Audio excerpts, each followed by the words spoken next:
Capítulo 1. El susurro en la capilla. Dicen que el silencio del convento era tan puro que hasta el roce de una túnica contra el suelo podía escucharse como un trueno. Pero aquella noche, en la capilla, lo que se oyó no fue un simple ruido, sino un sonido que ninguna de las monjas olvidaría jamás. Lucía, la más joven de todas, había sido enviada a rezar frente al altar, castigada por su inocencia rebelde. Tenía apenas 19 años, el rostro todavía marcado por la frescura de una niña, pero en sus ojos brillaba un fuego extraño, como si un secreto latiera en su interior. Se arrodilló, tomó el rosario entre sus dedos temblorosos y susurró: Dios. Apenas pronunció el nombre sagrado, su cuerpo entero se arqueó, como si una corriente invisible la atravesara desde los pies hasta la garganta. Lo que escapó de sus labios no fue un rezo, ni un grito, sino un gemido suave, prolongado, cargado de un misterio que erizó la piel de quienes escuchaban detrás de los muros. Las velas titilaron, como si la respiración de la Virgen hubiera alterado el aire mismo de la capilla. El eco de ese gemido recorrió las columnas y se hundió en las grietas de la piedra, convirtiéndose en un murmullo que regresó a ella multiplicado. Lucía cerró los ojos, apretó con fuerza el rosario, y volvió a repetir, más fuerte, Dios. Y otra vez el gemido brotó, involuntario, desgarrador y dulce a la vez, un sonido prohibido que mezclaba el placer con la devoción. Sus mejillas ardían, no de vergüenza, sino de una fuerza que no comprendía. Algo dentro de ella respondía a cada sílaba, como si el nombre divino fuera una llave que abría un santuario oculto en su propio cuerpo. Las puertas de la capilla crujieron solas, y algunas monjas que habían ido a espiarla retrocedieron asustadas. Una de ellas murmuró: no es humano, está poseída. Pero otra, con los ojos húmedos y la voz temblorosa, replicó: no, quizá es un milagro. Lucía permanecía arrodillada, incapaz de detener ese oleaje que nacía cada vez que su boca tocaba el nombre de Dios. Sus lágrimas caían sobre el mármol, y allí donde caían, el suelo parecía humedecerse como carne viva. El crucifijo del altar vibró con un leve crujido, como si reconociera en ella algo que las demás jamás entenderían. El sonido final de aquella noche no fue un rezo, sino un último gemido, tan profundo que parecía venir no de su garganta, sino de las entrañas de la capilla misma, y quienes lo escucharon juraron que, por un instante, la voz de Lucía y la de Dios se confundieron en una sola respiración.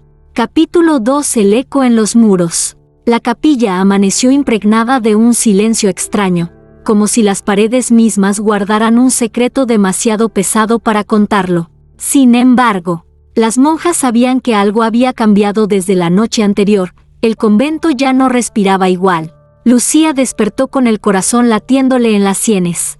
Había soñado con sus propias voces, voces que no le pertenecían, repitiendo el nombre de Dios entre susurros húmedos que se enredaban en su piel como manos invisibles. Al abrir los ojos, creyó escuchar aquel gemido suyo rebotando en los pasillos, aunque nadie estaba allí. Cuando cruzó el claustro rumbo a la capilla, notó que los muros transpiraban un frío inusual, como si el aire hubiera sido marcado por un soplo sobrenatural.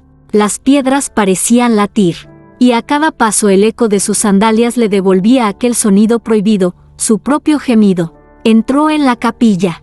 La penumbra aún guardaba la huella de las velas apagadas. Se arrodilló frente al altar, pero no se atrevió a pronunciar el nombre divino. Su silencio, sin embargo, no fue suficiente. Los muros comenzaron a devolverle el recuerdo de la noche pasada. Primero un susurro bajo, después un gemido claro, idéntico al suyo, pero multiplicado.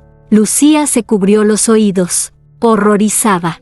No soy yo, susurró, pero el eco respondió con una cadencia más lenta, más profunda, arrastrando el placer y el dolor en un mismo sonido.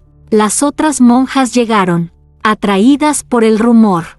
Al entrar, se detuvieron con el rostro desencajado. Las paredes parecían hablar. Una de ellas hizo la señal de la cruz con manos temblorosas, mientras otra cayó de rodillas, convencida de estar presenciando una revelación. El padre confesor llegó poco después, con el rostro endurecido. Escuchó el eco que invadía el recinto y se acercó a Lucía con paso firme. «¿Qué has hecho?», preguntó con voz grave. Lucía temblaba. «Nada, solo dije su nombre». El sacerdote la tomó de los hombros, pero al mirarla a los ojos percibió algo que lo heló. En la pupila de Lucía danzaba un reflejo dorado, como fuego líquido. En ese instante, el eco cesó, el silencio regresó, pero no era un silencio común, era un silencio expectante, como si los muros aguardaran la próxima vez que ella se atreviera a invocar el nombre de Dios. Y Lucía, aún con miedo, supo dentro de sí que ese momento llegaría muy pronto. Capítulo 3. La confesión imposible. La campana del convento repicó anunciando la hora de la confesión. Todas las hermanas entraban en fila, disciplinadas, con los ojos bajos. Pero cuando llegó el turno de Lucía, un silencio incómodo se apoderó del claustro, como si cada paso suyo arrastrara consigo la memoria de aquel gemido imposible que aún resonaba en los muros. El confesionario estaba oscuro. La rejilla dejaba pasar apenas un hilo de luz que iluminaba la silueta del padre Esteban. Su voz, normalmente firme, esa vez sonó quebrada al llamarla. «Hija, habla, y que la verdad se abra sin miedo». Lucía tomó aire, pero al abrir la boca su voz se convirtió en un murmullo tembloroso. «Padre, no puedo controlar lo que ocurre cuando pronuncio el nombre de Dios. Es como si algo dentro de mí despertara y me consume». El sacerdote tragó saliva, apretando con fuerza el crucifijo que llevaba al cuello. «¿Te refieres a lo que escuchamos en la capilla? Ese sonido». Lucía bajó la cabeza, avergonzada. Las palabras le pesaban, pero tenía que decirlas. «No es un grito, no es un llanto, es un gemido. Padre, mi cuerpo lo libera sin que yo lo quiera. Y lo peor es que siento que no me pertenece». El padre Esteban cerró los ojos. Una corriente fría recorrió su espalda. Durante años había escuchado pecados de carne y pensamientos impuros, pero nunca algo como aquello. «¿Has pensado que pueda ser obra del demonio?», susurró. Lucía negó lentamente. «No, padre, porque cuando lo siento, no hay oscuridad, hay luz, una luz ardiente, dulce, como si el mismo Dios me atravesara con su fuego». El confesionario se llenó de un silencio espeso. El sacerdote quiso reprenderla, pero antes de pronunciar palabra, Lucía repitió el nombre prohibido en voz baja: «Dios». El aire se rompió, su cuerpo se arqueó incluso allí, en la estrechez de aquel espacio, y un gemido escapó de sus labios, tan intenso que el padre Esteban apretó los puños hasta que sus nudillos se tornaron blancos. Por un instante creyó escuchar en ese sonido no solo deseo, sino también súplica, como si una fuerza celestial estuviera llorando a través de ella. El sacerdote abrió bruscamente la puerta del confesionario. Jadeando, Lucía cayó de rodillas, con el rostro bañado en lágrimas y sudor. Afuera, las monjas aguardaban, y al escuchar aquel gemido a través de las paredes, algunas se taparon los oídos, otras lloraron, y una murmuró temblando: «Si esto es un pecado, que me condene también». El padre Esteban miró a Lucía, tembloroso, sabiendo que aquella confesión no había traído redención, sino un misterio más profundo, y en su interior comprendió una verdad aterradora: lo que ella llevaba dentro no podía detenerse con penitencias. Capítulo 4. El espejo del claustro. El claustro del convento escondía reliquias antiguas, objetos que nadie usaba pero que nadie se atrevía a destruir. Entre ellos, un espejo alto de marco ennegrecido por el tiempo, cubierto con un paño de lino, descansaba en una esquina prohibida. Decían que había pertenecido a una abadía extinguida, y que reflejaba más de lo que debía. Lucía lo descubrió una noche, guiada por un impulso que no supo explicar. La luna atravesaba los vitrales, dibujando sombras alargadas sobre las piedras. Con dedos temblorosos, retiró el paño que lo cubría. El espejo exhaló un leve crujido, como si hubiera esperado demasiado tiempo para volver a mostrar su verdad. Al principio vio su rostro, cansado, pero hermoso en su fragilidad. Se inclinó, tratando de convencerse de que solo era un objeto. Entonces, sin aviso, el reflejo comenzó a moverse distinto. Lucía permanecía inmóvil, pero en el espejo su imagen se arrodillaba y sus labios se abrían para pronunciar una palabra muda. Ella dio un paso atrás, horrorizada, pero sus ojos no pudieron apartarse. El reflejo arqueó el cuerpo como si fuera atravesado por una corriente invisible, y de sus labios emergió un gemido silencioso que Lucía sintió dentro de su propio pecho. Era ella, pero al mismo tiempo no lo era. Una versión secreta, prohibida, que respondía al nombre de Dios con un éxtasis imposible. Las lágrimas comenzaron a rodar por su rostro. No quería mirar, pero el espejo parecía sujetarla, obligándola a contemplar lo que no podía aceptar. Y entonces lo oyó, no solo el eco en los muros, sino un susurro que provenía del vidrio mismo. «Pronúncialo otra vez». Lucía apretó el rosario contra su pecho. «No», susurró con la voz quebrada. El reflejo sonrió, una sonrisa torcida, luminosa y oscura a la vez, y sin que ella lo dijera. Su otra versión lo pronunció en el espejo. «Dios». El gemido que estalló desde el cristal fue tan intenso que el aire se quebró como vidrio bajo presión. Las sombras del claustro se agitaron, y el espejo palpitó como si tuviera vida. Lucía cayó de rodillas, tapándose los oídos, pero aún así lo escuchó dentro de su mente, como si el reflejo hubiera despertado algo que ahora habitaba en ambos lados. Supo, aterrada, que ese espejo no solo reflejaba su cuerpo, sino la tentación escondida en su alma, y desde esa noche, evitó pasar por el claustro, aunque en sueños siempre encontraba su propio reflejo esperándola, llamándola con un gemido que no podía olvidar. Capítulo 5. El vigilante nocturno. La vida en el convento estaba regida por un orden implacable: rezos al amanecer, silencio en los pasillos, penitencias en la penumbra. Sin embargo, cuando caía la noche, ese orden parecía resquebrajarse como un muro antiguo lleno de grietas. Y era entonces cuando aparecía Mateo, el vigilante nocturno. No era sacerdote ni monje. Había sido aceptado en el convento para cuidar las puertas y mantener alejados a los intrusos. Hombre rudo, con barba descuidada y manos endurecidas por el trabajo. Solía caminar con una lámpara de aceite, convencido de que nada en aquel lugar podía sorprenderlo, hasta que escuchó a Lucía. La primera vez ocurrió pasada la medianoche. Mateo recorría el claustro cuando un sonido suave, casi un suspiro, lo detuvo en seco. Venía de la capilla.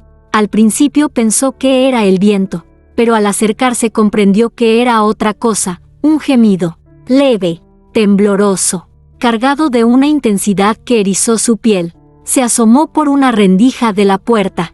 Allí estaba Lucía, arrodillada, con el rostro iluminado por la llama de las velas. Sus labios se movían despacio, y cada vez que pronunciaba el nombre divino, su cuerpo entero se estremecía como si una fuerza invisible lo recorriera. El gemido que escapaba de su garganta era a la vez sagrado y profano, como un canto que ninguna lengua humana debería emitir.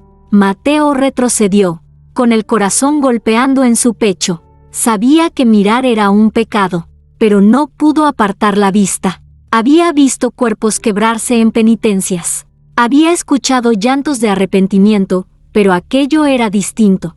Aquello parecía un secreto entre Lucía y un Dios que respondía en la oscuridad. De pronto, las velas se apagaron todas al mismo tiempo. El gemido de Lucía se expandió como un alarido ahogado y, por un instante, Mateo creyó que alguien respiraba justo detrás de él. Giró con la lámpara en alto, pero no había nadie.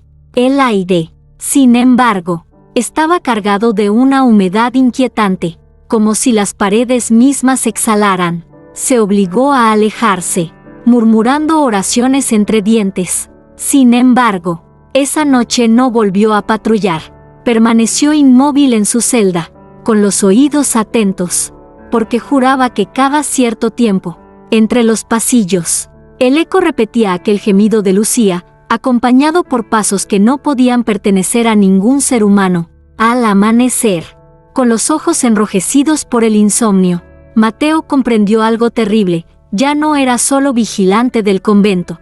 Ahora era también prisionero de un secreto que lo ataría para siempre a esa virgen cuyo gemido se confundía con la voz de Dios. Capítulo 6. El altar que respiraba. El domingo amaneció con un aire denso, como si las nubes hubieran bajado a reposar sobre el convento. La misa comenzó como siempre, cánticos en latín, velas encendidas, un murmullo de voces sumisas que flotaba en el aire, pero todos presentían que algo estaba a punto de quebrarse. Lucía caminó hasta el altar con las manos unidas y el rostro inclinado. Su paso era frágil, pero sus ojos brillaban con una intensidad que nadie podía ignorar. El padre Esteban la miró de reojo mientras oficiaba. Intentaba ocultar el temblor de sus manos, temiendo que la sola presencia de ella desatara lo que todos temían y deseaban en secreto. Cuando Lucía se arrodilló frente al altar, un silencio extraño se apoderó de la nave.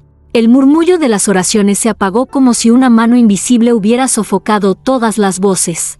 Ella extendió las palmas sobre la madera sagrada, y entonces lo sintió, un pulso. No era frío ni muerto como debía ser. El altar latía. Lucía retiró las manos, horrorizada.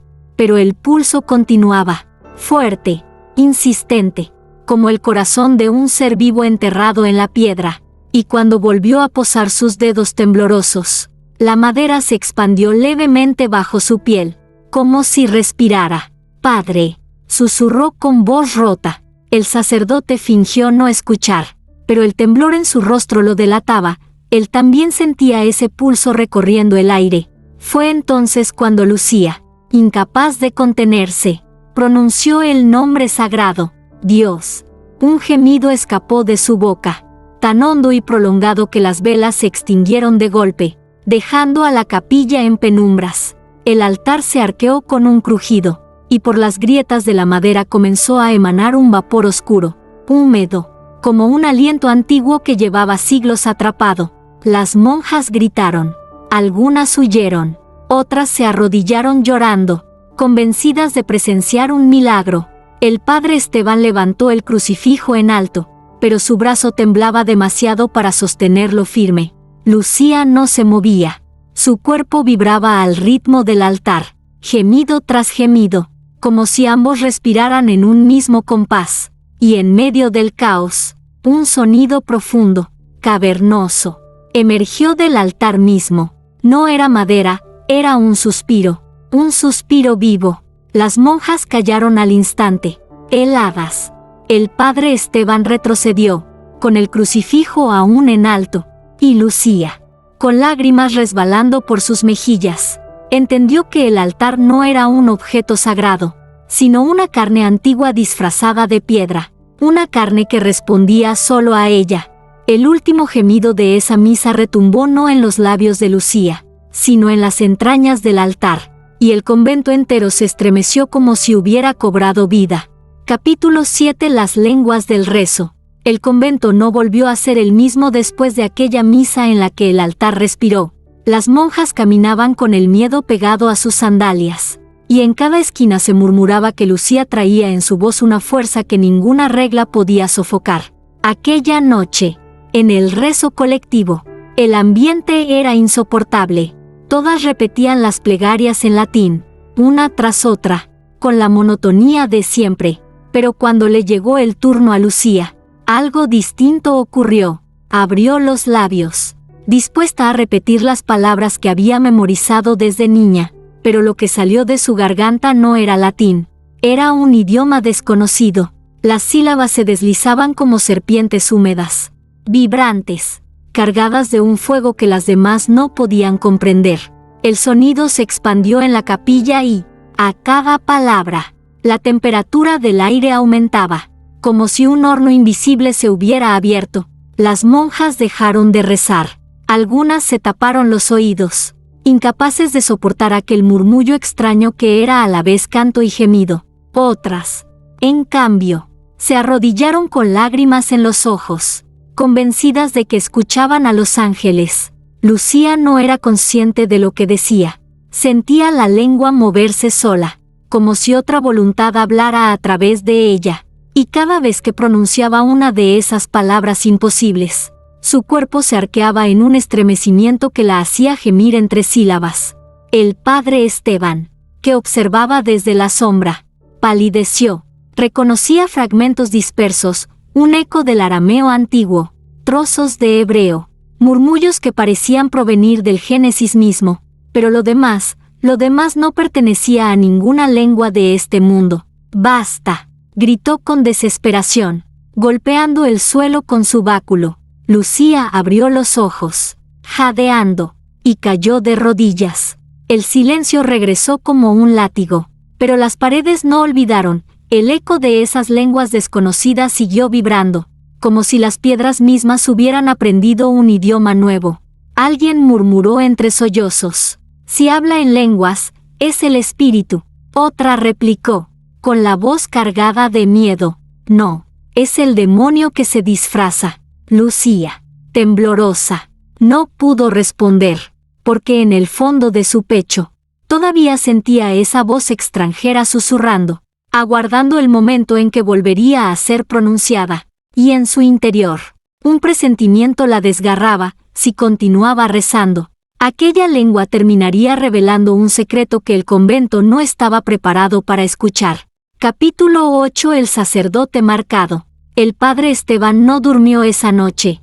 El eco de la voz de Lucía seguía vibrando en su mente, como si las lenguas extrañas hubieran tatuado su alma. Paseaba por su celda, repitiendo oraciones en latín, tratando de sofocar aquel murmullo, pero cada palabra que pronunciaba era respondida por un susurro invisible que no venía de Dios. Al amanecer, exhausto, se quitó la sotana para asearse. Fue entonces cuando lo vio. En su pecho, justo sobre el corazón, había una marca rojiza, como una quemadura con forma de espiral. Tocó la piel con miedo. Ardía, pero no sangraba.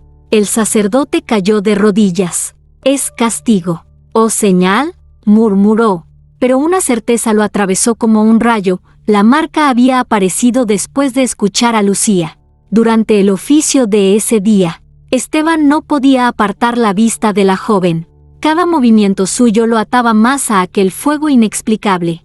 Cuando ella alzó los ojos hacia el crucifijo, él sintió la marca en su pecho palpitar al mismo ritmo que los labios de Lucía. Y lo peor fue cuando ella susurró: «Dios». La espiral ardió como si alguien hubiese presionado un hierro candente contra su piel. Trató de ocultar su dolor, pero una monja cercana lo notó. Sus ojos se abrieron de par en par y murmuró: «Padre, usted también ha sido tocado». Esa frase corrió entre los pasillos como un veneno. Las hermanas comenzaron a mirarlo con una mezcla de miedo y devoción. Algunos decían que Lucía transmitía su don como una peste sagrada. Otros, que había corrompido incluso al confesor. Esa noche, Esteban volvió a su celda y encendió una vela. Se descubrió el pecho ante el espejo pequeño que guardaba, esperando ver solo aquella espiral, pero lo que apareció lo dejó sin aliento. La marca se había multiplicado. Ya no era una sola, eran 3, y las 3 brillaban levemente, como brasas en la oscuridad. El sacerdote cayó en llanto, quiso arrancarse la piel, pero comprendió que aquello no podía borrarse con carne ni con sangre. Era un sello, una unión forzada entre él y lo que habitaba en Lucía. Mientras las lágrimas le empañaban los ojos, escuchó un gemido detrás de la puerta. Abrió, temblando, pero el pasillo estaba vacío. El sonido no venía de fuera, venía de su propia marca, resonando como una voz oculta dentro de su pecho. Y en ese instante supo que ya no era solo testigo del misterio de Lucía. Ahora él también estaba marcado por la misma fuerza, y no había confesión capaz de absolverlo. Capítulo 9. El velo arrancado. El amanecer llegó con un aire sofocante, como si incluso el cielo se negara a respirar sobre el convento. Las monjas se reunieron en la capilla para la oración matinal, todas con el velo cubriéndoles el cabello, símbolo de obediencia y pureza. Pero Lucía, al sentarse entre ellas, Sintió un peso distinto sobre la cabeza, como si aquel trozo de tela ardiera contra su piel. Mientras repetían los salmos, Lucía notó que algo invisible tiraba suavemente de su velo. Trató de ajustarlo, pensando que era simple nerviosismo, pero la presión aumentó. Las palabras, Dios omnipotente, resonaron en el aire, y en ese instante ocurrió. El velo de Lucía se prendió fuego. Las llamas no eran rojas, ni naranjas, sino de un azul espectral que iluminó cada rincón de la capilla. Las monjas gritaron. Algunas corrieron a buscar agua, pero Lucía no se movió. El fuego no quemaba su piel. Al contrario, sentía que se fundía con ella, como si liberara algo que llevaba demasiado tiempo oculto. El padre Esteban se levantó de golpe, con el rostro pálido, y levantó su crucifijo. «Detente, espíritu impuro», clamó con voz temblorosa, pero la visión fue más fuerte que cualquier rezo. El velo ardió hasta consumirse, y entonces la cabellera negra de Lucía cayó suelta sobre sus hombros. En ese mismo instante, un gemido escapó de su garganta, profundo, estremecedor, cargado de un misterio imposible de contener. El sonido hizo vibrar los vitrales, y varias figuras de santos en los muros se agrietaron. Las hermanas, aterrorizadas, se arrodillaron. Algunas lloraban, otras repetían oraciones entre sollozos, pero hubo quienes, con los ojos brillando, murmuraban que estaban frente a la encarnación de una verdad que la Iglesia había ocultado. Lucía, con lágrimas en los ojos, levantó el rostro. No sabía si lo que sentía era vergüenza o liberación. Sus labios temblaron al pronunciar una vez más, «Dios». El gemido que siguió fue tan intenso que el altar volvió a crujir como en la misa pasada, y las llamas azules se apagaron al instante, dejando un humo denso con olor a incienso quemado. Cuando el silencio regresó, todas supieron que algo había cambiado para siempre. Lucía ya no era la novicia que habían conocido, y el velo, cenizas en el suelo, era la prueba de que ninguna tela, ninguna regla, ninguna oración podía contener la fuerza que se desataba cada vez que ella nombraba a Dios. Capítulo 10. El rezo invertido. Las noches en el convento se habían vuelto insoportables. El silencio ya no era un refugio, sino una amenaza. Cada sombra parecía escuchar. Cada muro parecía guardar los ecos de los gemidos de Lucía. Ella, en su celda, se debatía entre el miedo y una curiosidad peligrosa. ¿Qué ocurriría si el nombre de Dios no se pronunciaba como debía? La idea la atormentaba desde que descubrió el espejo del claustro. Una voz le susurraba en sueños, «Invócalo al revés, y verás su verdadero rostro». Esa madrugada no pudo resistir más. Se arrodilló frente a la pequeña cruz de madera que colgaba en su celda. Su respiración era agitada, sus manos temblaban. Cerró los ojos y, en lugar de pronunciar el nombre sagrado, dejó que su lengua lo moldeara al revés. «Soy de». El aire se quebró como cristal. Un frío insoportable descendió sobre la habitación. No hubo gemido esta vez. De su garganta brotó un sollozo, un llanto profundo, desgarrador, como si miles de bocas lloraran a través de la suya. Las lágrimas comenzaron a rodar sin control, pero no eran transparentes, eran oscuras, espesas, negras como tinta. El crucifijo de la pared tembló. La madera crujió y una gota de líquido oscuro descendió desde el rostro tallado de Cristo.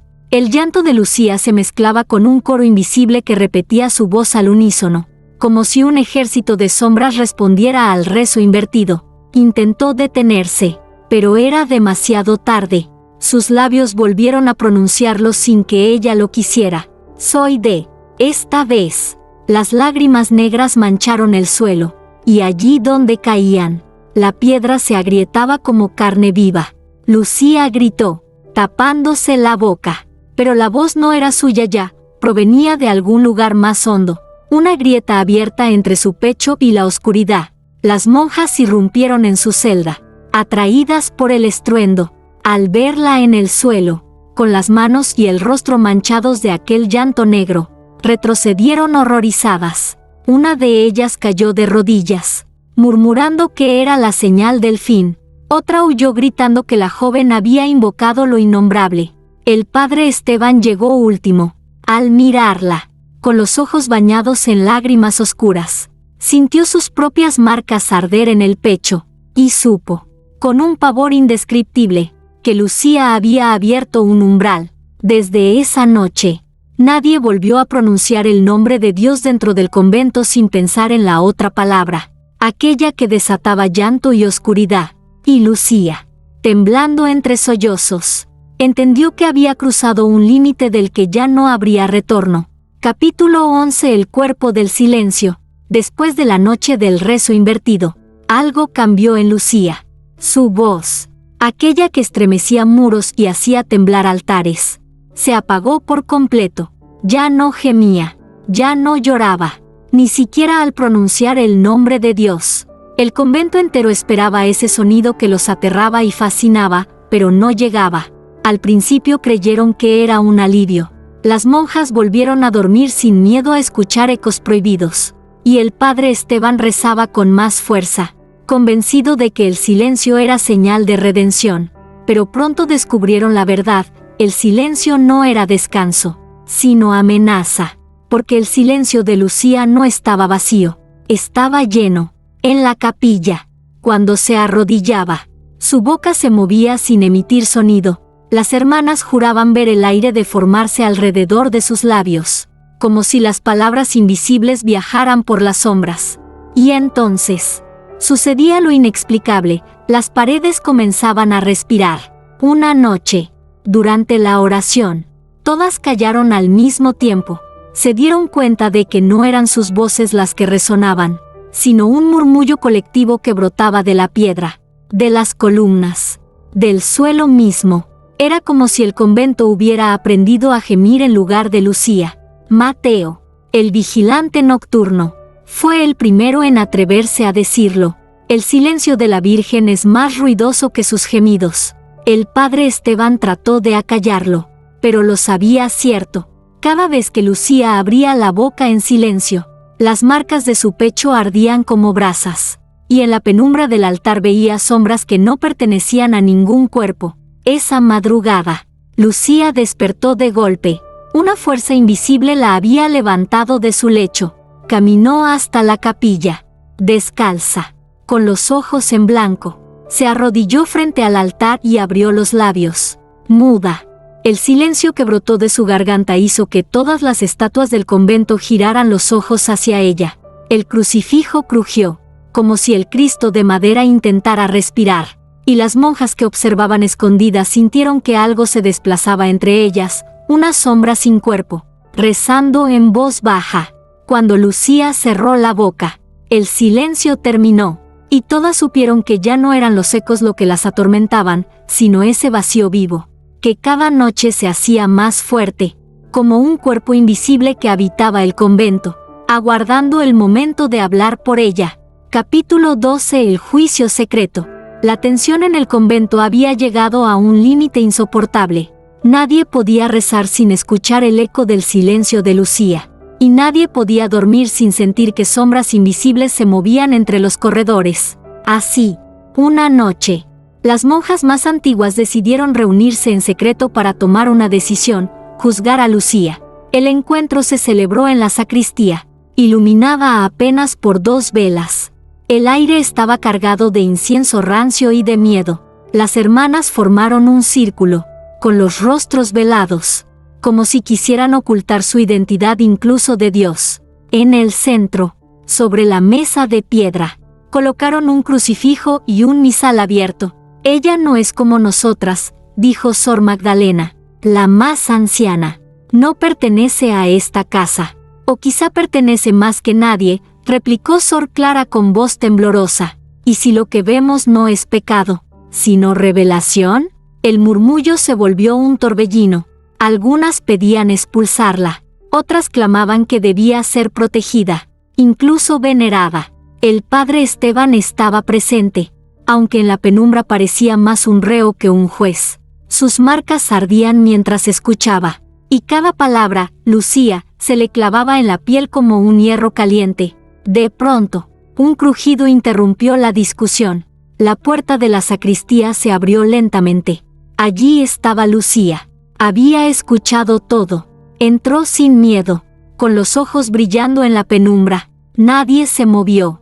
Nadie respiró. ¿Me juzgan?, preguntó con voz suave, casi un susurro.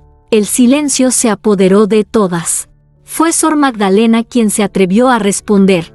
Queremos saber si eres milagro o herejía. Lucía dio un paso adelante. Sus labios temblaron, pero no pronunciaron el nombre de Dios. En cambio, un gemido leve escapó de su garganta, tan delicado y profundo que las velas se apagaron al instante. La oscuridad envolvió la sala. En esa oscuridad, todas escucharon su propia voz repetida, el gemido multiplicado en los muros, en el crucifijo, en el misal abierto. Era como si el convento entero hablara en lugar de ella. Cuando las velas volvieron a encenderse, Lucía ya no estaba en el centro de la sala, sino junto al crucifijo. Lo acariciaba con la punta de los dedos, y en su rostro había una sonrisa triste. No soy yo quien debe ser juzgada, dijo. Son ustedes, por atreverse a callar lo que Dios ya decidió revelar. Las monjas retrocedieron horrorizadas.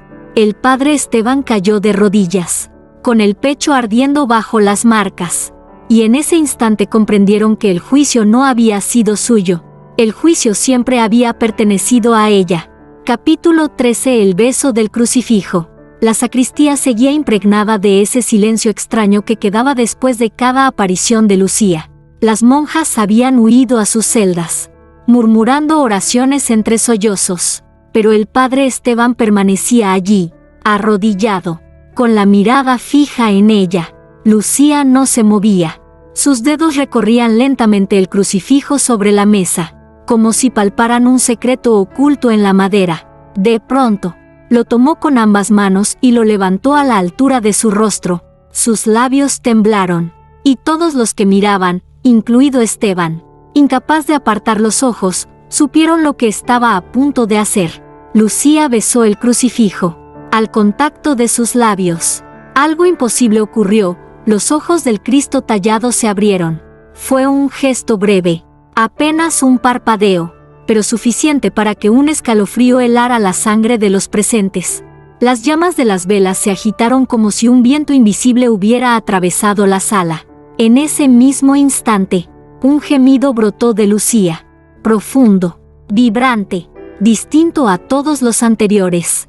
No era humano ni divino, sino una mezcla de ambos. Un sonido que erizó los muros y quebró la calma del convento. El crucifijo, como si respondiera a ese gemido, emitió un crujido de madera viva, un suspiro atrapado durante siglos. El padre Esteban sintió que las marcas de su pecho ardían con un fuego insoportable. Quiso apartar la mirada, pero no pudo. Vio como la piel de Lucía brillaba bajo la luz de las velas, como si estuviera marcada por una fuerza que no pertenecía a este mundo. Lucía apartó lentamente los labios del crucifijo. Sus ojos estaban llenos de lágrimas, pero no de dolor.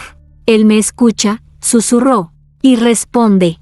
Las monjas se arrodillaron, unas llorando de miedo, otras de fervor. La línea entre pecado y milagro se desdibujaba frente a ellas. De repente, el crucifijo comenzó a gotear. No sangre, no agua, sino un aceite oscuro y espeso que descendía por la figura de Cristo. El olor era intenso, mezclando incienso y hierro. Lucía lo recogió con la yema de los dedos. Lo llevó a los labios y cerró los ojos, como quien recibe una comunión prohibida. El eco de su gemido aún resonaba en los muros cuando Esteban, con la voz quebrada, murmuró: no estamos presenciando un milagro, estamos viendo el nacimiento de algo que la Iglesia no podrá contener. Y en ese instante, todos supieron que aquel beso había sellado un pacto imposible entre Lucía y el crucifijo viviente. Capítulo 14. El claustro abierto. El beso del crucifijo había dejado una huella invisible en el convento. Nadie dormía. Nadie rezaba como antes. Todo estaba impregnado de una espera inquietante, como si el aire supiera que algo estaba a punto de romperse. Al tercer día, sucedió. Durante la oración matinal en el claustro, Las monjas se reunieron bajo los arcos de piedra, con el cielo gris como testigo. Lucía se colocó en el centro, de pie, con el cabello suelto y los ojos iluminados por un brillo extraño. Nadie se atrevió a moverse. Comenzaron los cantos en latín, monótonos. Pero apenas Lucía abrió la boca, el eco cambió. No dijo Dios, ni siquiera una palabra reconocible. Exhaló un gemido suave, como una nota sostenida que parecía salir de sus entrañas. Las piedras del claustro respondieron, primero con un leve crujido, luego con un estrépito creciente. Las paredes se agrietaron como si fueran frágiles conchas. Una monja gritó y cayó al suelo, señalando cómo las columnas se abrían lentamente, respirando, mostrando grietas oscuras de las que emanaba un vapor tibio. Lucía. Basta, bramó el padre Esteban, alzando el crucifijo con desesperación. Pero era inútil. El gemido de Lucía se intensificaba. Subía como una ola que arrasaba todo. Su cuerpo se arqueó, los brazos extendidos, y el claustro entero tembló. Las campanas comenzaron a sonar solas, retumbando en un tañido caótico que nadie había tocado. Desde las rendijas de los muros se filtraba una luz dorada, violenta, cegadora. Las hermanas, presas del pánico, no sabían si huir o postrarse. Algunas lloraban, otras reían como poseídas. De pronto, un fragmento de pared se desplomó con un estruendo sordo, dejando ver el paisaje exterior. No era el campo habitual, ni los bosques que rodeaban el convento. Lo que había al otro lado era un vacío dorado, como un horizonte en llamas que latía al ritmo del gemido de Lucía. Mateo, el vigilante, cayó de rodillas con los ojos fijos en aquel abismo imposible. No es destrucción, es una apertura, susurró. Lucía, aún temblando, bajó la mirada hacia sus manos. Brillaban, como si la luz dorada hubiera entrado en su carne. El claustro seguía derrumbándose, como si el convento entero se rindiera ante lo que ella liberaba. El padre Esteban, con la voz rota, murmuró lo que todos temían. Las paredes ya no nos protegen. Lucía ha abierto la casa de Dios, o la de algo mucho peor. Capítulo 15. La última invocación. El convento era ya un cascarón roto. Las paredes del claustro se habían abierto como costillas quebradas, y la luz dorada que se filtraba desde aquel vacío extraño iluminaba los rostros aterrados de las monjas. El aire olía a incienso quemado y a hierro caliente, como si la misma eternidad hubiera descendido para presenciar el final. Lucía se encontraba en el centro, erguida, con los ojos cerrados y los brazos extendidos. Su piel parecía arder desde dentro, y cada respiración suya hacía vibrar los restos del convento. Nadie se atrevía a tocarla, ni siquiera el padre Esteban, que sostenía el crucifijo con manos temblorosas. Podía acercarse. Lucía, detente. Por lo que más quieras, imploró con voz quebrada. Ella abrió los ojos. Había en ellos un fulgor que no pertenecía a ningún ser humano. Una lágrima descendió por su mejilla, y al caer al suelo, la piedra se agrietó como si hubiera recibido un rayo. Entonces lo pronunció: Dios. El gemido que escapó de su garganta no fue uno más. Fue el definitivo, un grito de placer y agonía entrelazados. Un sonido que desgarró los cielos y las entrañas de la tierra al mismo tiempo. Las campanas repicaron solas, frenéticas, y el altar, aún en pie, se partió en dos con un estrépito seco. Las monjas cayeron de rodillas, algunas rezando, otras riendo como dementes. Mateo cubrió su rostro con las manos, incapaz de soportar aquella visión, y el padre Esteban sintió que las marcas en su pecho se encendían hasta consumirlo por dentro. Cayó al suelo gritando, con la piel iluminada como brasa viva. El vacío dorado del claustro se abrió aún más, y del otro lado surgieron voces. No eran humanas, no eran celestiales, eran todas a la vez, lamentos, gemidos, plegarias, risas, como un coro infinito que se mezclaba con el último alarido de Lucía. La luz envolvió todo. Por un instante, no hubo convento, ni paredes, ni carne. Solo un resplandor cegador y el eco eterno de aquel gemido imposible. Cuando el silencio regresó, el convento estaba en ruinas. No había monjas, no había sacerdote, no había vigilante, solo un crucifijo caído sobre la tierra agrietada, manchado de un aceite oscuro, y en medio de las ruinas, se decía que aún podía verse a una joven caminando desnuda entre las piedras, con el cabello suelto y una sonrisa en los labios. Nadie sabía si era Lucía o un eco de lo que había sido. Lo único cierto era que, cuando el viento soplaba fuerte, todavía podía escucharse su voz, gemiendo suavemente al pronunciar un nombre que ya nadie se atrevía a repetir. Epílogo: el rumor que nunca cayó. Años después, el convento quedó reducido a escombros cubiertos de musgo. Nadie se atrevió a reconstruirlo, pero los peregrinos seguían llegando, convencidos de que allí había ocurrido un milagro o una herejía tan grande que merecía ser venerada en silencio. Los aldeanos cuentan que, en las noches de luna llena, una figura femenina se pasea entre las ruinas. Su cabello negro ondea con el viento y sus pies descalzos no dejan huellas en la tierra. Algunos aseguran que es Lucía, otros juran que es solo un eco de su voz. Lo cierto es que quienes se acercan demasiado dicen escuchar algo imposible, un suspiro, un gemido suave que atraviesa los muros caídos como si todavía existiera una capilla en pie. Y junto a ese sonido, una palabra pronunciada con dulzura y agonía al mismo tiempo: Dios. Los valientes que han escuchado ese eco no regresan iguales. Unos vuelven con los ojos perdidos en la nada, otros con lágrimas perpetuas que nunca logran explicar. Pero todos coinciden en lo mismo, que aquella virgen no murió, que sigue caminando entre ruinas, sonriendo, como guardiana de un secreto que ni la iglesia ni el demonio pudieron poseer del todo. Y así, entre rezos apagados y rumores prohibidos, el nombre de Lucía se convirtió en una leyenda que nadie quiere recordar en voz alta, pero que todos escuchan, tarde o temprano, cuando el viento sopla fuerte y trae consigo aquel gemido que jamás dejó de resonar.